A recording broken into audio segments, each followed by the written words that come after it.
Hello, bachcho.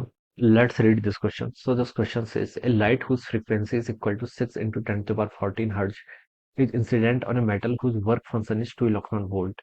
H आपको given कर रखा है. 1 इलेक्ट्रॉन वोल्ट में कितने जूल्स हैं ये भी गिवन किया है.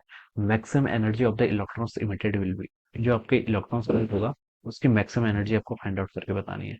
तो देखिए बच्चों, इस क्वेश्चन का की कॉन्सेप्ट आपका लिख सकते हैं. आइंस्टाइन फोटो इलेक्ट्रिक इक्वेशन क्या लिख सकते हैं? Einstein photo electric equation. Einstein photoelectric equation. This will be the key concept of this question. ये क्या हो जाएगा आपका? इस क्वेश्चन का आपका की कॉन्सेप्ट हो गया. ठीक है, आइंस्टाइन फोटोइलेक्ट्रिक इक्वेशन. तो चलिए बच्चों, अब हम इस क्वेश्चन को स्टार्ट करते हैं. आइंस्टाइन फोटोइलेक्ट्रिक इक्वेशन देखिए बच्चों क्या बताती है. जो आपकी टोटल एनर्जी होती है, टोटल एनर्जी देखिए दो फॉर्म में जाती है. एक तो आपका वर्क फंक्शन. ठीक है, अगर आप देखिए कोई आपके पास मेटल है, मेटल में अगर आपको रेडिएशन क्या करता है, इरेडिएट करता है, तो देखिए क्या होता है, रेडिएशन की some part of the energy तो इलेक्ट्रॉन्स को उसकी सेल से बाहर निकालने के काम आता है, जिसे हम क्या बोलते हैं, that is called work function. और फिर जितनी एनर्जी रिमेनिंग होती है वो उस इलेक्ट्रॉन की काइनेटिक एनर्जी की फॉर्म में जाती है. किसकी फॉर्म में? Kinetic energy. तो फाइव नॉट बच्चों क्या, five not is the work function of the metal plus आपका के मैक्स. के मैक्स को हम लिख सकते हैं this is the maximum kinetic energy. कौन से टर्म आपकी मैक्सिमम काइनेटिक एनर्जी तब लिख रहा हूँ जब मैं एज्यूम कर रहा हूँ कि there is no any electron आपका कोई भी क्या कॉलिजन नहीं कर रहा. क्वेश्चन हमसे वही बोला है कि मैक्सिमम एनर्जी. ठीक है, तो आपका के मैक्स हो जाएगी. तो बच्चों यहाँ से मैं क्या लिख सकता हूँ, देखिए यहाँ से हो जाएगा के मैक्स की वैल्यू हो जाएगी यहाँ से आपकी ई. यानी कि एनर्जी ऑफ द रेडिएशन और फोटोन माइनस फाइव नॉट की आपका वर्क फंक्शन. अब क्वेश्चन में लाइट की फ्रीक्वेंसी गिवन कर रखी है, तो देखिए इसको एनर्जी कैसे लिखते हैं.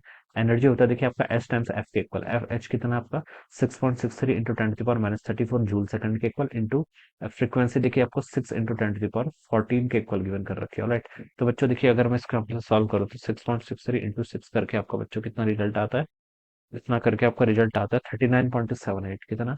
39.78 इंटू कितना हो जाएगा 10 to the power -20. क्या? जूल. जूल में आ गया.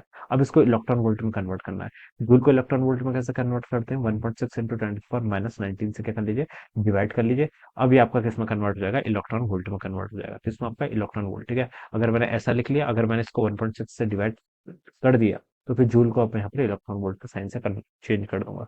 तो बच्चों देखिए कितना आएगा 39.78 डिवाइडेड बाय बच्चों 1.6. तो ये वैल्यू बच्चों आपकी 24.86 के इक्वल आ रही है. कितनी आ रही है? 24.86. नीचे 10 to the power -19 है, ऊपर आएगा तो +19. +19 -20 करेंगे तो -1 क्या इलेक्ट्रॉन वोल्ट के इक्वल. इसको लिख सकते हैं बच्चों आप 2.486 इलेक्ट्रॉन वोल्ट के equal. So this is the energy of the proton. ये क्या आपकी फोटोन की एनर्जी है. आपसे क्वेश्चन में क्या बताना है आपको? के मैक्स बताना है. तो बच्चों देखिए के मैक्स की वैल्यू कितनी होगी, टोटल एनर्जी कितनी है आपकी 2.486 माइनस आपका वर्क फंक्शन. वर्क फंक्शन बच्चों देखिए आपको क्वेश्चन में गिवन किया है 2 इलेक्ट्रॉन वोल्ट. तो उसको सॉल्व करेंगे तो हो जाएगा 0.486 इलेक्ट्रॉन वोल्ट के equal. So this will be the के मैक्स. ठीक है, या फिर हम इसको अप्रोक्सीमेटली ऐसे लिख सकते हैं 0.49 इलेक्ट्रॉन वोल्ट के equal. This would be the answer. Alright, तो बच्चों कौन सा ऑप्शन हो गया आपका? सी ऑप्शन यहाँ से मैच कर रहा है. तो हम लिख सकते हैं C option will be the right answer of this question. Alright, so this is how we will solve this problem. So I hope you all understood this concept. All the best and thank you so much.